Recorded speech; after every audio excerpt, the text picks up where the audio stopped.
షియా గోయల్, కేతన్ అగ్రవాల్, చేతన్ చౌదరి ఈ ముగ్గురు మధ్యన సాగినటువంటి ఒక ఒక లవ్ స్టోరీ. ఈ లవ్ స్టోరీ చూస్తుంటే నాకు ఏం గుర్తుకొచ్చిందంటే అండి, పూర్వం అభినందన అని చెప్పి ఒక సినిమా వచ్చింది. ఆ సినిమాలో ఒక పాట ఉంటుంది, మహానుభావుడు ఆచార్య ఆత్రేయ రాసినటువంటి పాట. అది ప్రేమ ఎంత మధురం, ప్రియురాలు అంత కఠినం. నిజంగా ఆ పాటని అప్పట్లో ఆచార్య ఆత్రేయ గారు ఇటువంటి సిచ్యువేషన్ గుర్తుపెట్టుకుని, అంటే భవిష్యత్తులో ఇటువంటిది వస్తుందేమో అని ఆయన ఊహించి రాసిరేమో అనిపించింది ఈ కథ చూస్తుంటే. చేతంటే ఈ షియా గోయల్ ఈ అమ్మాయి ఈ చేతన్ చౌదరితో దీపావళి వేడుకల్లో ఎక్కడో చూసి లవ్లో పడిపోయింది. వీళ్ళిద్దరూ గాఢంగా ప్రేమించుకున్నారు. అక్కడ దాకా సినిమా బాగానే ఉంది. మధ్యలో ఈ కేతన్ అగ్రవాల్ తోటి ఈ అమ్మాయికి సంబంధం కుదిరింది. రంగరంగ వైభవంగా కొన్ని కోట్ల రూపాయలు ఖర్చు పెట్టి నిశ్చితార్థం చేసుకోవటం. ఇంకొక చిత్రం ఏంటంటే, ఇతను అపర కుబేరుడు, పెద్ద బిజినెస్ మ్యాన్, పెద్ద బిల్డర్, పూణేలో కొన్ని కోట్ల సామ్రాజ్యానికి అధిపతి ఈ కేతన్ అగ్రవాల్. ఇతను ఈ అమ్మాయిని పిచ్చగా ప్రేమించేసిన, అబ్బా భలే అందమైన పెళ్ళ నాకు దొరికేసిందిరా అని చెప్పేసి విర్రవీగిపోయాడు, ఆనందంలో మునిగిపోయాడు. ఈ అమ్మాయికి విలాసవంతమైన ఒక ప్యాలెస్ కూడా గిఫ్ట్గా ఇచ్చేసాడు ఇంకా పెళ్ళి అవ్వకుండానే. ఆ అమ్మాయిని అపారంగా ప్రేమించాడు, అపారంగా నమ్మేశాడు ఆ అమ్మాయిని. మరి అటువంటి సమయంలో మరి ఆ అమ్మాయి ఆ స్థాయిలో, సరే గతం ఏదో జరిగింది, ఎవరినో ప్రేమించాను, చేతన్ చౌదరి అని మర్చిపోదాం, పెద్దలు కుదిర్చిన పెళ్ళి, ఇతను నన్ను ఎంతో ప్రేమిస్తున్నాడు, నన్ను ఎంతో అపారంగా గౌరవించాడు, నమ్మాడు, ఇతనితోటే మనం జీవితం సాగిందామని ఈ అమ్మాయి అనుకుందా? అనుకోలేదు. ఈ అమ్మాయి ఏం చేసిందంటే, ఏదో రకంగా ఇతను హతమార్చుదాం అని చెప్పేసి ఒక కుట్ర, ఒక పన్నాగం ఆ మనసులో నాటుకుంది. ఈ అమ్మాయి ఆ నెగిటివ్ ఫీలింగ్ పెట్టేసుకుంది.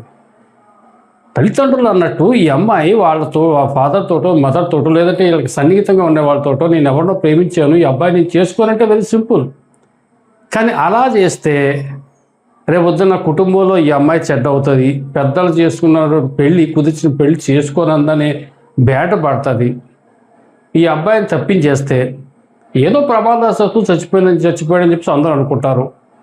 తర్వాత ఈ చేతన్ చౌదరితో సెటిల్ అయిపోదాం అని చెప్పేసి ఓ పెద్ద పన్నాగం పండింది.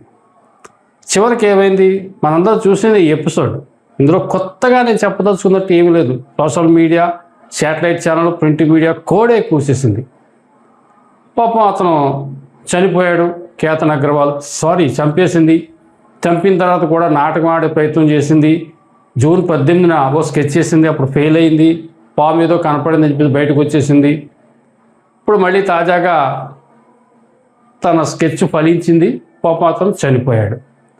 ఇప్పుడు ఈ ఎపిసోడ్లో ఈ కథ చాలా మిస్టరీ, తవ్వే కొద్ది అనేక విషయాలు బయటపడుతుంది. ఇప్పుడు ఏమంటుందంటే, ఈ పిల్ల ఏమంటుంది, లేదు అతన్ని చంపేమని చెప్పేసి ప్రోత్సహించింది నా ప్రియుడే, నాకు ఆలోచన లేదని చెప్పేసి ఈ అమ్మాయి అంటుంది. ఇతనేమంటాడు, అలా కాదు, షియా గోయలే నన్ను రెచ్చగొట్టింది, నేను నీతో ఉండిపోతాను, అతను ఏదో రకంగా మనం తప్పించుకుందాం అని చెప్పి రెచ్చగొట్టి వీళ్ళు ఒకళ్ళ మీద ఒకళ్ళు ఆరోపణ చేసుకున్నాడు. మధ్యలో ఈ సీన్ మళ్ళీ ఎలా జరిగిందంటే, ఎక్కడ మారిందంటే, ఆ షియా గోయల్ తల్లిదండ్రులు ఏమన్నారంటే, ఇప్పుడు ఈ పిల్ల మా కడుపును చెడబుట్టింది, ఆ అబ్బాయి ఏ విధంగా అయితే లోయలో పడి చంపేసిందో, నా కూతురు నిజంగా చంపేయటం వాస్తవం అయితే, విచారణలో తేలితే మా అమ్మాయిని కూడా ఆ విధంగానే చంపేయడం తండ్రి డైరెక్ట్గా జాతీయ మీడియాకి స్టేట్మెంట్ ఇచ్చాడు. ఇంకా ఇది ఎంత గొప్ప విషయం అంటే, తండ్రి మనస్సు పశ్చాత్తాపంతో సిగ్గుపడిపోతున్నాడు, నా కూతురు ఇలా చేసిందా, ప్రపంచం అంతా ఈ విధంగా చెప్పుకుంటారు నా పెంపకం విధా అని చెప్పేసి తండ్రి బాధపడిపోతున్నాడు. సో ఇందులో యువత తెలుసుకోవాల్సినటువంటి ఒక నీతి ఉంది. తల్లిదండ్రుల ప్రేమను మర్చిపోకూడదు. ముఖ్యంగా ఇటువంటి అమ్మాయిని ప్రేమలో పడిపోయి, పిచ్చిలో పడిపోయి, నిజంగా అతను ఏంటంటే అంత పెద్ద అపర కుబేరుడు కేతన్ అగ్రవాల్, కొన్ని కోట్ల సామ్రాజ్యానికి అధిపతి, పెద్ద రియల్ దందా అయింది. అతనికి ఈ అమ్మాయి దొరికిందా? పిచ్చగా ప్రేమించేశాడు, ఎంత నమ్మేశాడంటే వెనక నుంచి గెంటేసినాక చూసుకోలేకపోయాడు మహానుభావుడు, అంతగా నమ్మేశాడు. పోనీ ఈ సియా గోయల్ పెద్ద అందగత్త, పెద్ద మిస్వర లాంటి ఏమీ కాదు. నేను చూశాను, సాదా సీదాగా ఉంది, పెద్ద గ్లామరస్గా కూడా ఏమీ లేదు. ఎందుకో అతని కళ్ళు మరి ఈ అమ్మాయిని మెచ్చుకున్నాయి, నచ్చింది.